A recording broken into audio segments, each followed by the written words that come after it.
Tuesday Talks on RTL SA. Catch Tuesday Talks with Noel Johnson and Dave Romero, live on RTL SA. Politics, religion, business and life. No subject is sacred. You are invited to join the conversation every Tuesday between 10 and 12, unpacking information on ground level. Tuesday Talks on RTL SA. Right, brand new feature starting today, of course, is what we call Tuesday Talks, and it was born from an idea a little while back, and you will recognize the name and face of the man behind the Tuesday Talks thing, Mr. Dave Romero, who is our chief economist generally, but a lot deeper than that. He is actually a man that is insightful and has opinions. Dave, welcome to it, and I'm so excited to get started with this Tuesday Talks. It's like something I've been wanting to do for a long time, and you jumping on board with it is just going to be absolutely phenomenal.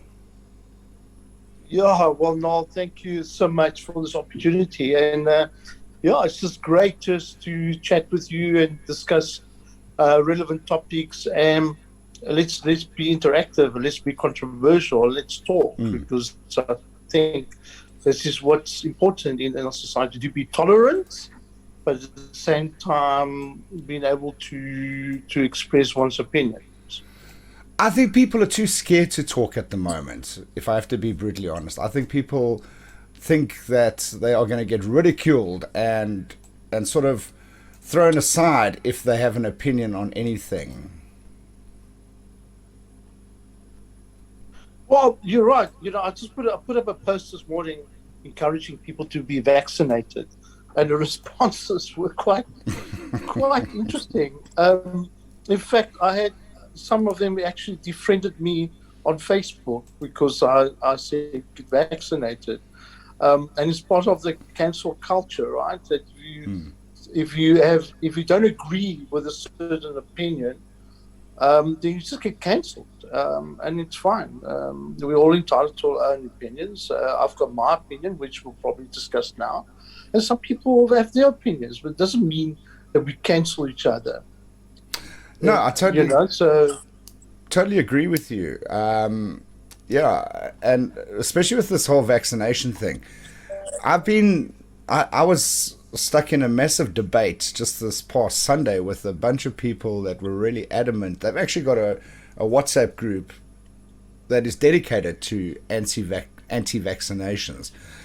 You've got your own thoughts regarding vaccinations. Why don't we start there? Tell me a little bit about what your thoughts are, what your thought process is around vaccination. I think that it's the right thing to get vaccinated. I had personal experiences with losses with people that I loved. And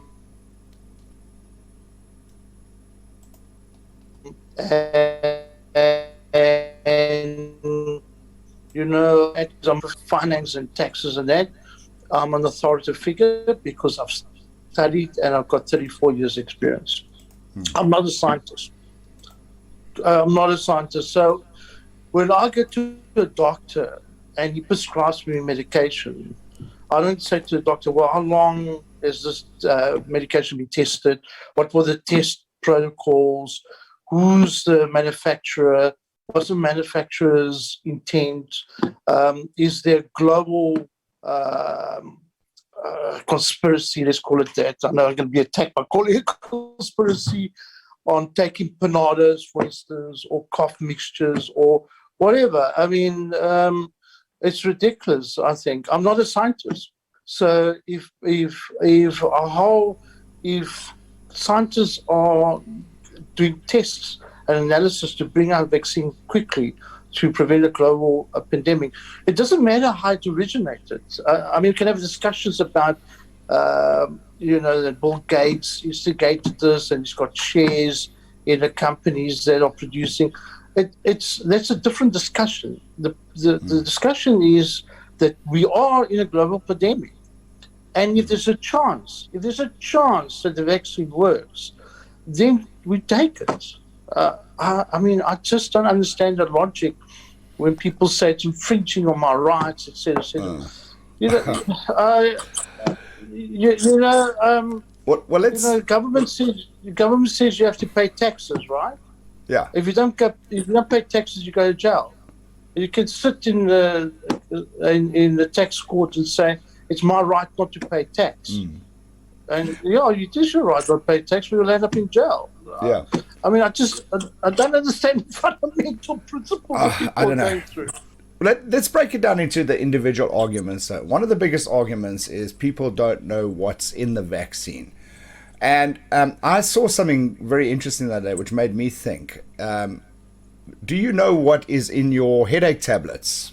It's like, if you go take a McDonald's, you go to McDonald's, okay, and we all know in that burger patty of McDonald's full of crap, okay. Yeah.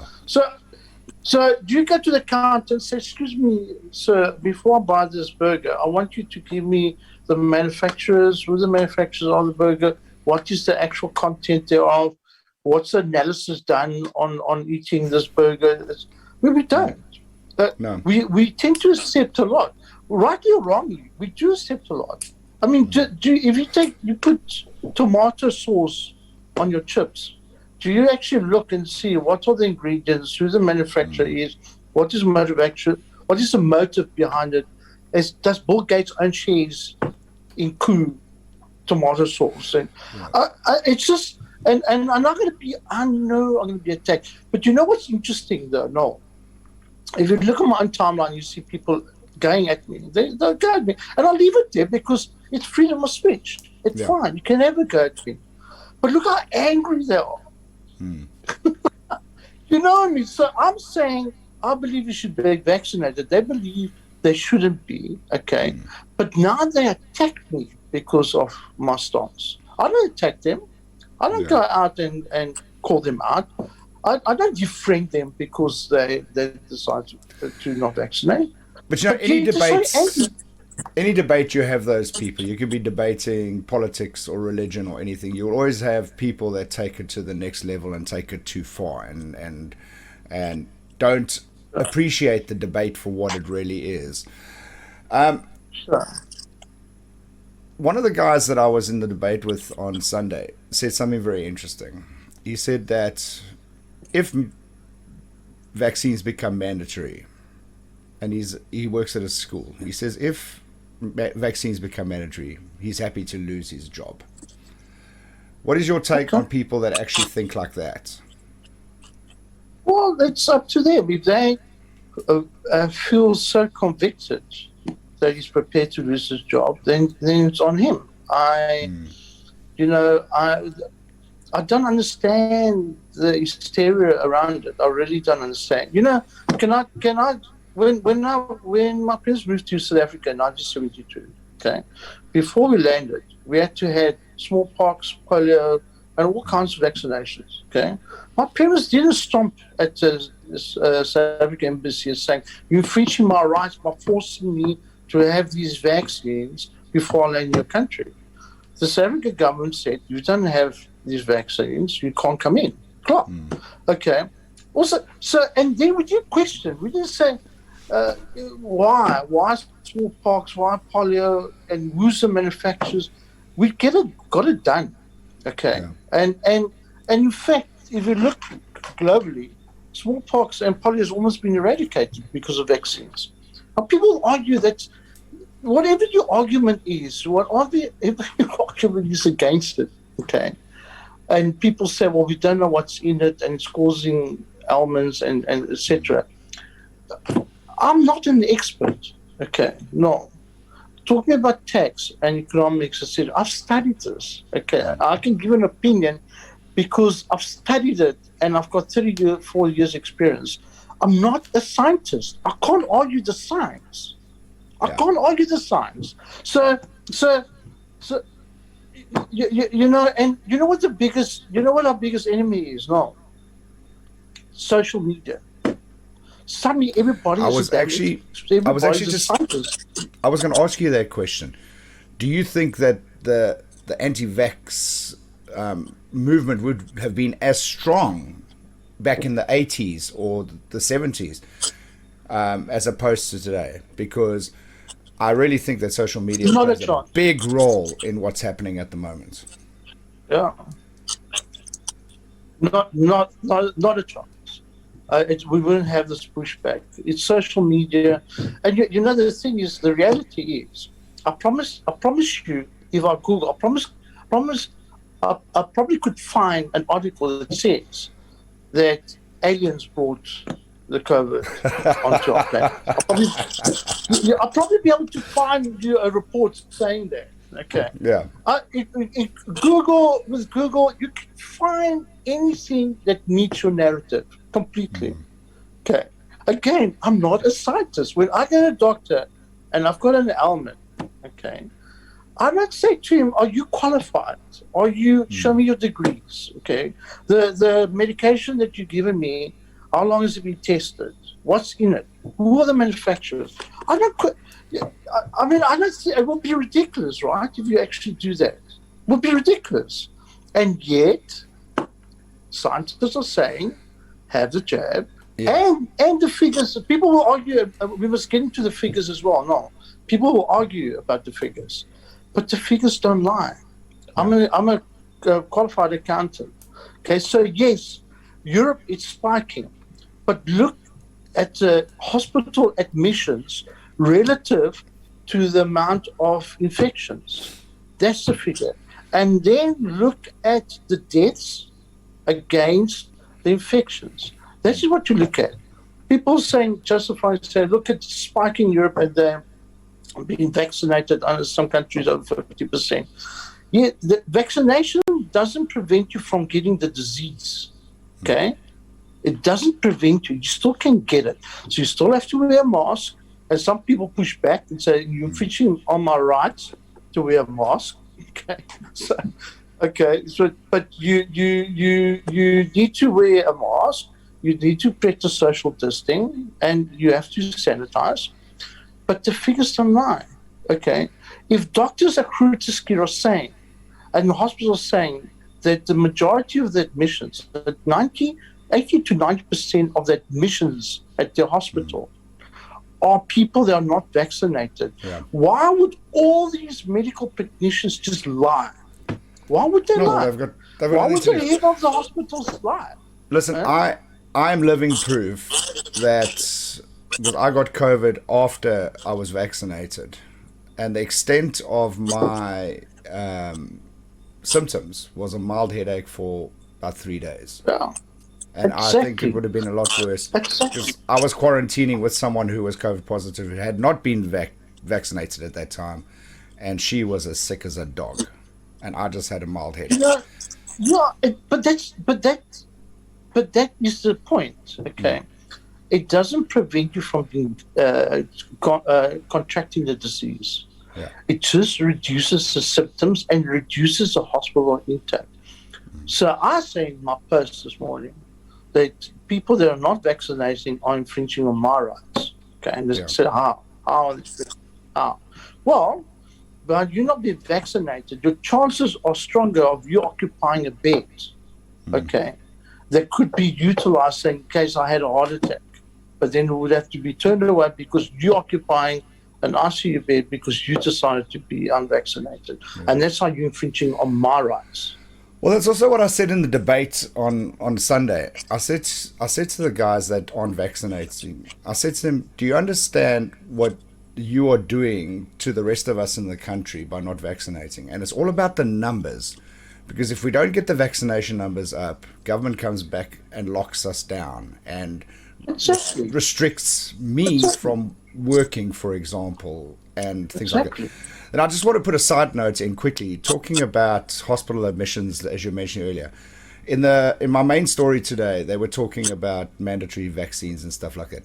And they mentioned in the piece that someone at a hospital in Cape Town, one of the general surgeons or something, mentioned that every person that has been tested positive with the Omicron variant now in that hospital, that specific hospital, every single person has not been vaccinated. 100% of the people Like, that tested yeah, for the new well, variant. exactly. No, sorry to interrupt. Yeah, but exactly. So now the anti-vaxxers, and it's ridiculous that you got now these two camps. Okay, we'll say he's lying. We'll say he's lying, that he's an agent of Johnson Johnson and the vaccines. They're lying. So the anti-vaxxers, they look at the reports that are coming out from hospitals. Like this morning, a Tshwane doctor said that his admissions in the Tshwane hospital, 9 out of 10 are people that are not vaccinated. And they'll turn around and look at the comments now on my social media. They're saying he's lying. Yeah. Someone said, actually, fuck him. Okay. Okay, that's fine. That's your stance. That's fine. But the stats don't lie. If a doctor, why would these doctors lie? Yes, and then some people will say, but there are doctors that are also opposed to the vaccine. Fine. You know what? There's a major movement, scientists and doctors, that say that climate change is bullshit. True. Okay. A lot of them say it's bullshit. It's not true. It's not happening. Okay. But there's clear evidence that it is happening. Okay, and just there's a lot live of money in Durban at the moment. All you have to do is in Durban at the moment. We're having the weirdest weather this year. Dave, I'm going to need to take a little. Sorry, I want to take a little. This is green tea, not wine. Eh? It's too early for wine.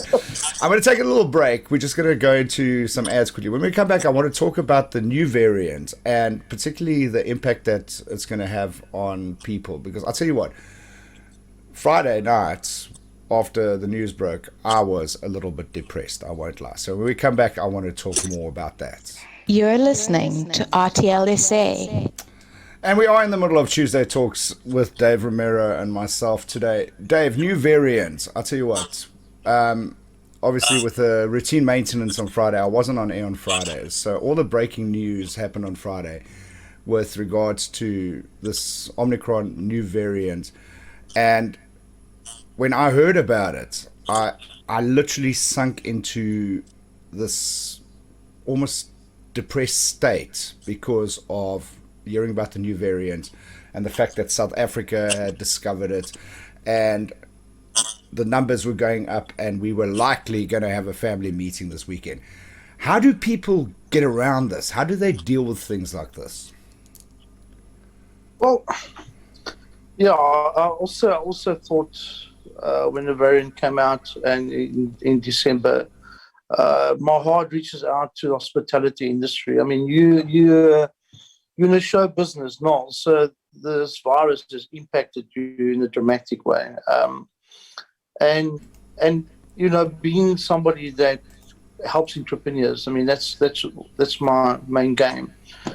And just to see the devastation that this has caused, it's heartbreaking. And the knee-jerk reaction of international countries, they're just a bunch of hypocrites, man. I mean, really, just to block our borders. The science does not prove that closing your borders reduces the risk. There's no science. Nothing. It's all political. Completely political in the UK, just cancelling the situation. So how do you cope with it? Well, the thing is, what I say people when they seek to me to seek counsel is we've survived 3 waves. We have. And even though if we have, I don't think we're going to have a shutdown, even if it spikes. I mean, it's anticipated that in a week's time we're going to have 10,000 numbers. I don't think Christmas will be cancelled this year. Please, I pray to the universe that it doesn't happen. Because it will be, I don't know, a lot of restaurant owners, they bonded their homes and they borrowed money just to see through. And I think many have reached there now. So it can't shut it down. And I encourage everybody that if you were traveling overseas, travel locally. Okay, that's all great advice, but like I was saying, this fear that people have of maybe not as much the virus itself, but the implications with regards to like the lockdown and things like that. Is there something that we can do as individuals to? I mean, sure, there was a massive relief on Sunday evening when the president kept us at level 1, but do you think that there's something that we can do as individuals to just like Yes. calm ourselves to a Yes. certain degree? Yeah. No. I think. Look, the biggest impact is it's a monetary side. Obviously, that's your biggest impact, right? Okay. So if you're a person or man or woman of means, help your family members. Okay. This is a time where you rally around each other. If you've got friends that are in financial trouble, help them if you can. Okay. This is time where you rally around each other because it's practical. So one can give advice about how to get through these situations mentally, and I'll do that gladly. As you know, I do this for free and I do it gladly. Okay. And in my own business, it had an impact. But so when you're going through this, also reach out. And what I mean by this is this: there's no dishonor in asking for help if you need help. Okay. There's some people are too proud, and you know what? This is unprecedented times. It's times to put ego and pride in the pocket, and if you do need help, you reach out. You reach out for help. And if you, like I said, if you know you've got family members, etc., put your differences aside now. There's no time for petty bullshit. This is real life. This is hard. People are suffering badly. You need to step up and help if you can. If you can't, a simple "I love you," "I'm thinking of you," hug. Also, it doesn't put money in the bank, but it helps you to get through it. A lot of the times, when people are going through rough times, especially now through COVID, they feel alone. And that's even worse. Yeah. So reach out, but do it proactively. Don't wait for somebody to come to you and ask for help. If you know somebody's going through hard times, reach out to them. That's the only way that we can get through this. We need to stand together. You can't fight each other. And this story about vaccine and anti-vax and people that don't believe in being vaccinated, it's tearing families apart, friendships apart. It's hectic. This is a time where we need to unite, not fall apart. Okay, so my view is to be vaccinated, and I've got friends that don't want to be vaccinated. I don't defriend them. I don't say I try to persuade them to be vaccinated. Okay, but I don't hate them. They're human beings as well, and we're all entitled to our own opinion, and we have to be tolerant. In my view, it's ignorant, and you can attack me and call me an idiot, a fool, and whatever. It's fine. You got that's your choice. But at the end of the day, we need to stand together, united. So your advice then would be: if you need help, ask for it. If you can help, do it. Yeah. Do it. Yeah, simple. Simple. This is the time when we rally around each other when we're going through these tough times. This is not the time to pull apart and insult each other and ridicule someone with a different point of view. No. I had a disagreement with one of my friends that I called him a brother, and he doesn't want to get vaccinated. And we have had heated discussions, but don't insult him and defriend him and don't. We're all human. We've got differences of opinion. The way to do it is to discuss and have healthy discussions, not to attack each other and insult and be sarcastic and negative. I mean, that's ridiculous. Well, it seems. Go read my timeline. People just go ballistic. I do encourage to be vaccinated, and then that's my viewpoint. I personally think people need to, start really looking at it from the perspective that COVID is part of our lives and will be part of our lives, and need to start focusing more on the humanitarian aspect aside from COVID, like you were saying. There's no time to be attacking each other. We need to be supporting each other through this time, because it's going to be going on for quite a time to come. No, and it's yet to say. It's not going to go quickly. It's we in this for a few more years, unfortunately. Yeah. All right, well, Dave, this has been awesome. Really nice chatting to you. I'm loving this. And I don't know. It's supposed to be interactive, but I mean, I think nobody. I know. I did get some comments and stuff coming through. Daniel did send a voice note, and in the voice notes he did ask why we still have to wear masks or whatever, but we did cover that already in the piece, so I think it was a bit of a delayed message. But yeah, there have been some comments coming through on YouTube. But everything very general, pretty much everything we spoke about. So next week we'll pick it up with another topic again. We'll see what happens throughout the week, because these things are very much off the cuff and what's happening at the moment. Another controversial subject. Yeah, well, I think maybe you and I should have a Zoom wine one of these evenings and really hash it out properly. That's it. Yeah, I think we should. Yeah. All right, Dave, thank you so much for joining us. We'll do it again next week. And I look forward to building this feature with you and encouraging everybody to get involved, because obviously, if it becomes a conversation and there's lots of minds involved, we can find solutions. Yeah, agreed. All right, Dave, have yourself a fantastic day further. Tuesday Talks on RTL SA. RTL SA. Catch Tuesday Talks with Noel Johnson and Dave Romero, live on RTL SA. Politics, religion, business and life. No subject is sacred. You are invited to join the conversation every Tuesday between 10 and 12, unpacking information on ground level. Tuesday Talks on RTL SA. RTL SA.